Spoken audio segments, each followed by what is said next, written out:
हर बार मतदान के वक्त ये दीदी के गुंडे आपको सताते हैं ना भाई, परेशान करते हैं या नहीं करते हैं? दीदी लोग करते हैं ना। मैं आज कहकर जाता हूं, दीदी के गुंडों को 29 तारीख को घर के बाहर मत निकलना। 29 तारीख को घर के बाहर निकले तो 5 के बाद उल्टा लटका कर सीधा कर दे। উনি একজন বিশিষ্ট রাজনীতিবিদ এবং যথেষ্ট বয়স্ক মানুষ। তার কাছ থেকে আমরা বাংলার যে সভ্যতা সংস্কৃতি এবং যে শিক্ষায় এখানকার মানুষ শিক্ষিত, তারা এই ধরনের কথা রাজনীতিবিদদের কাছ থেকে কখনোই আমরা আশা করি না। এবং ওনার এই কথার জবাব আশা করি উনি ভোটের ফলাফলেই এখান থেকে সেটা পুরস্কার স্বরূপ উনি পেয়ে যাবেন।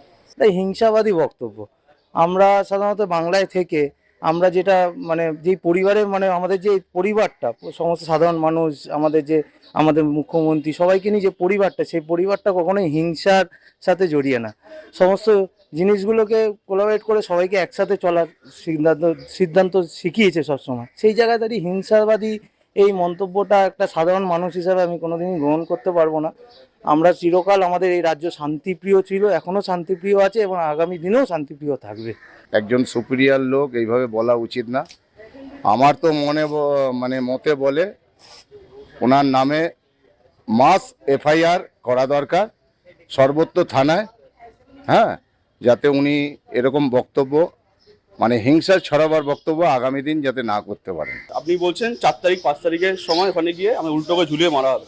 এই 29 তারিখের পর থেকে তাদেরকে খুঁজে পাওয়া যাবে না, আর 4 তারিখের পর তারা থাকবেই না। তো আমরা তো এই ধরনের কথাকে ডিজার্ভ করি না। আমরা সবসময় মানুষকে সম্মান করি এবং আমাদের আমরা আমাদের যে প্রজন্ম বলুন বা আমাদের কাজবাজের দিক থেকে বা যে কোনো দিক থেকে আমরা কিন্তু বাংলা কিন্তু অনেকটা এগিয়ে যাচ্ছে সমস্ত দিক থেকে। তো সেইখানে দাঁড়িয়ে যে এই ধরনের কথাগুলো বা এই ধরনের বক্তব্যগুলো আমার মতে বলে যে ঠিক হয়নি, সেটা একদমই ঠিক নয়। 5 বছরের পরে উনি আসবেন, 1 সপ্তাহ 2 সপ্তাহ 1 মাস থাকবে, ইলেকশনের সময় থাকবেন, তারপরে চলে যাবেন।